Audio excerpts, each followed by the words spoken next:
So, ayun guys, from house, pupunta kami ng Baboyan. Pupunta kaming Tangkal, gabi na kasi. Naabutan na kami ng gabi kasi pumunta pa po kami ng SM Sorsogon.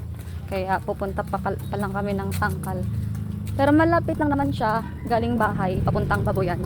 Mga ilang minutes lang naman yung lalakarin namin. May ilang minutes papunta naman? Ma?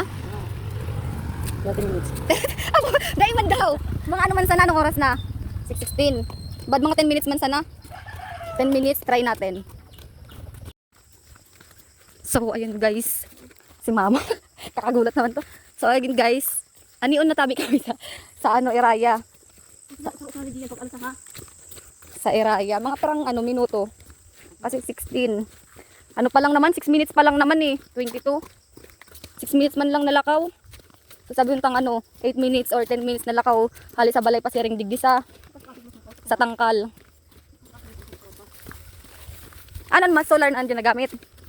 Pili. Pili. Ano na kami sa Tangkal tabi.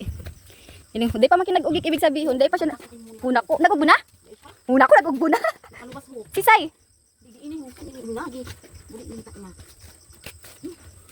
Nakalipat tabi siya. So, yun sa orig mo ma. Unang orig ni mama. Nadakulaon. Bados tabi yan.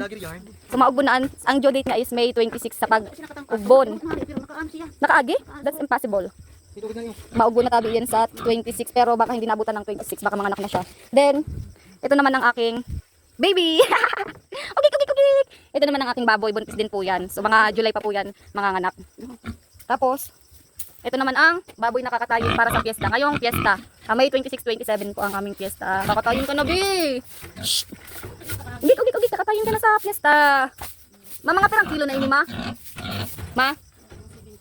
Mga 70-80. Ha? Sa 80? Mga 80 kilos na po siya.